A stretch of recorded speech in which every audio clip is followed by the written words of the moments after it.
Hello, welcome to the Match Room Football. It's Kamal again with the recent news and opinions. Manchester United is going to continue with Michael Carrick as a head coach, and there is the only approval of Sir Jim Ratcliffe is needed to start the formal negotiations about that. What I am gonna say about that? So, from the press, what I have heard, it was some kind of talks was there and candidates was there except from Carrick. And the list of the candidates is not quite impressive, let's say. Because, from the list, what I have heard, what I have watched, it was Nagelsmann, Tuchel, Emery, Glasner, Marco Silva, and Luis Enrique, except from the Carrick. And the fact that the candidates other than Luis Enrique was there is not good enough. The sense of not good enough coaches were there is the fact that Manchester United scamming and let's say finding the right candidate was not quite well. Because the only candidate who suits to Manchester United was Luis Enrique. And thinking behind of that, the other candidates can be appropriate for the club, is so stupid. Because Unai Emery is nowhere near to become the new Manchester United head coach. The same thing I could mention about the others. And with some of them, even there were some interviews and discussions with the board of United. And this is not acceptable, in my opinion, for the big club as United to looking forward for the coaches as Emery, Glasner, or Marco Silva. And another thing is about in that short list, I didn't hear the name of Carlo Ancelotti, Hansi Flick, or Antonio Conte even. It's I don't know. It's what the hell are they doing? I mean, this is not good enough as usual because the board has changed it, but nothing has changed yet. And when when you are a big club, you need to be as a shark. Even if Luis Enrique is going to continue with Paris Saint-Germain, and even if he wants to sign a contract, you need to persuade him to come to your club. For example, some years ago, Florentino Perez have brought Luis Figo to Real Madrid from Barcelona. It was needed to bring him to the club, and he has decided to do it. And with the same manner of doing the things you have to perform as a club, as a board. It's not like, oh, he's just continuing with Paris Saint-Germain. He gonna extend his contract. You have to attack. You have to, try to get Luis Enrique if it's needed. And right now it's needed to get him. But they didn't act like that. The same thing with other coaches. Carlo Ancelotti extended his contract till 2030, but he was available before that. That most probably it would be possible to persuade him to come to United, but they didn't do it. And it's a big question, why? Why they didn't do it? The big plus, big advantage of Carlo Ancelotti, not on his age, but also on his assistant and his son, David Ancelotti, who is working with him. He worked with him starting with the first time in his Real Madrid period, and since now, till today, he is working with him. And he knows all the tactics, all the manner, and all of the DNA of how Ancelotti works. It means that if Ancelotti comes to United, maybe he gonna work there 3 or 4 years because of the age situation. He is not young for the coaches even. Most probably he gonna finish his career in 2030. But after that, you can continue with his son because he's assistant and also he knows the tactics, all the things what Ancelotti elder Ancelotti knows. And after that, it can be more sustainable if you see the situation from that way. Maybe they saw that Ancelotti is not quite young to become the coach, and he can be only for the short term. But as a long term, you could see that his son can continue these all things. I'm not sure that this kind of idea came to their mind because they are not good enough to think about that even. And another thing is about the transfers. Will they back Michael Carrick after appointing him? They have to. They have to back because open surgery is needed, as Ralph Ragnick once said to Manchester United, to succeed.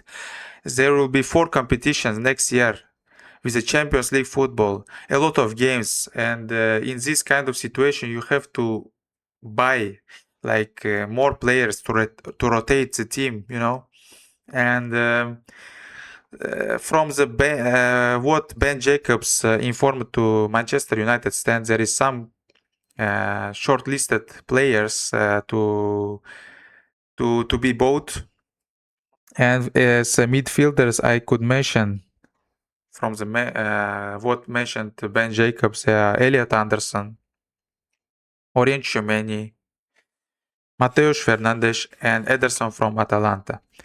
These are the real candidates to become new midfielders for Man United. There are also Sandro Tonali or Adam Wharton, let's say, and Carlos Baleba.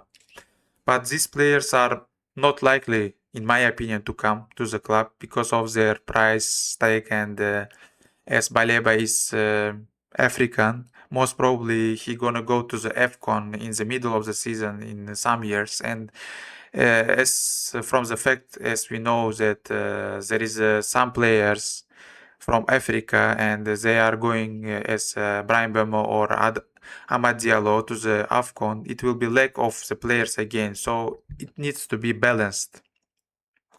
To have a lot of players from Africa is causing some kind of lack of the players in the middle of the season, and it's also not good, quite a good situation.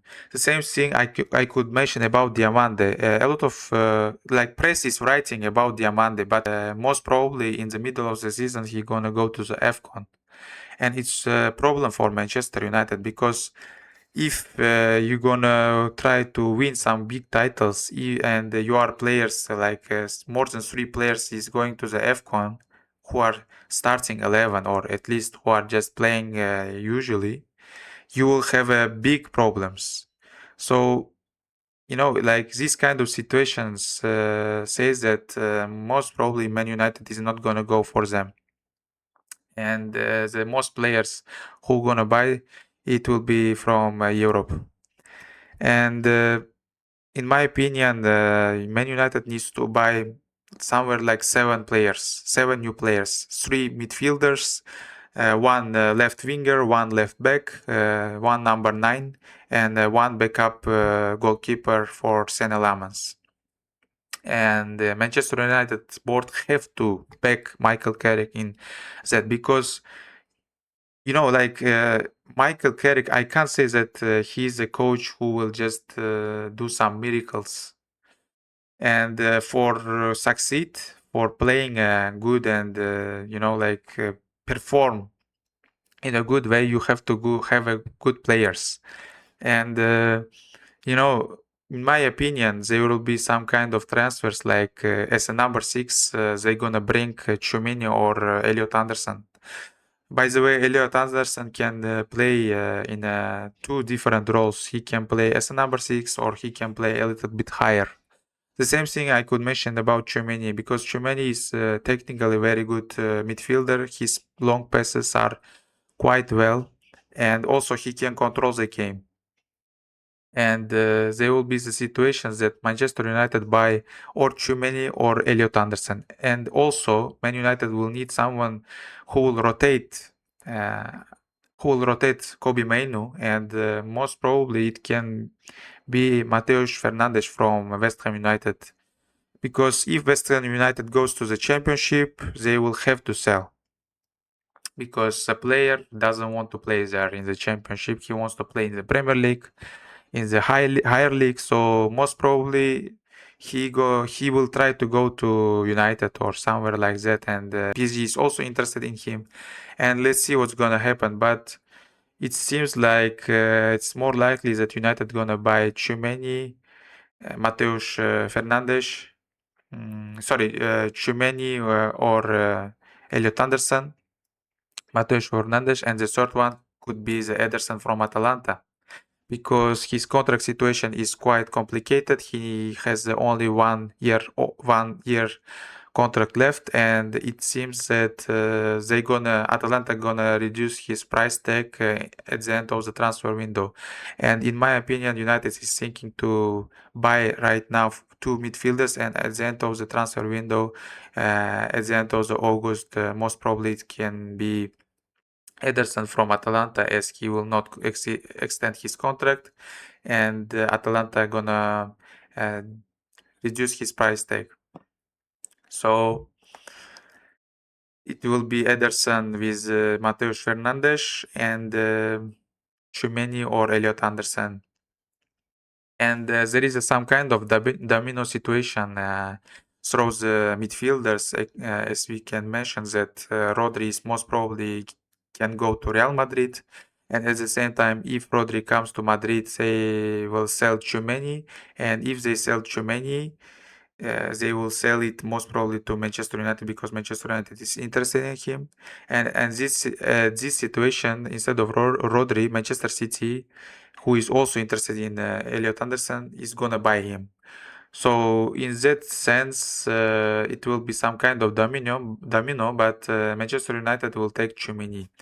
But there is also other situation can happen that Tchouaméni will not be sold, Rodri will not be bought, and in this situation, Manchester City will not need more midfielders because they have enough of them. They're gonna most probably buy some kind of number 6 who plays a little bit higher and who is more technical and can play higher as İlkay Gündoğan, who played in that position. It can be Sandro Tonali because Elliot Anderson he is better when he plays deeper. Also, he can play higher, but his best position when he plays deeper as a number 6 instead of Rodri, for example. So let's see what's gonna happen. But there is a feeling that Manchester United will buy Tchouaméni or Elliot Anderson, one of them. And there is a situation that with the wingers that Barcola is also interesting player who can be bought.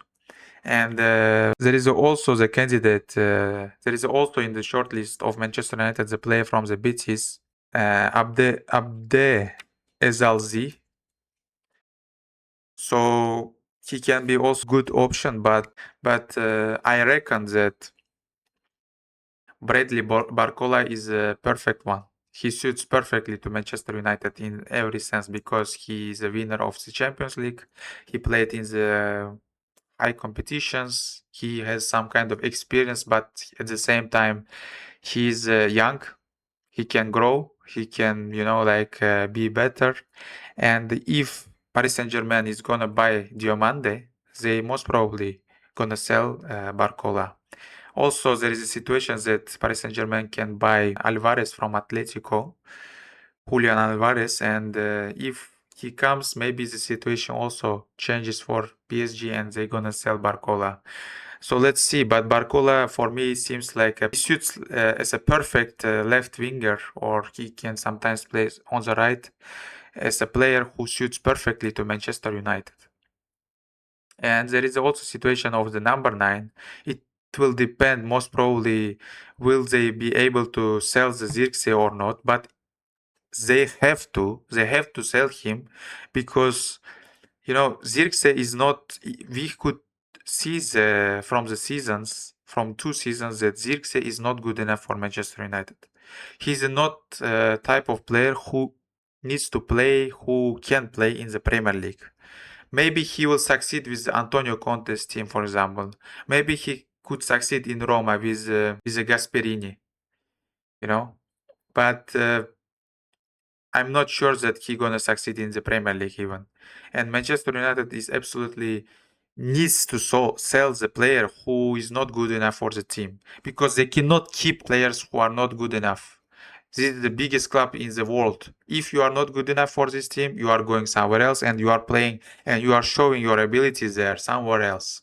But not in Man United. In Man United, they need to play only the best players. Fact is, Zirkzee is not one of them. it says that Man United needs to sell him and bring someone else instead of him, and someone else needs to try his chance to play there. And this someone else as a candidate, I could mention that Igor Tudor from the Brentford would be the perfect candidate. But, we need to see what will happen. That's all what I wanted to say. Let me know your thoughts. Subscribe. Bye-bye.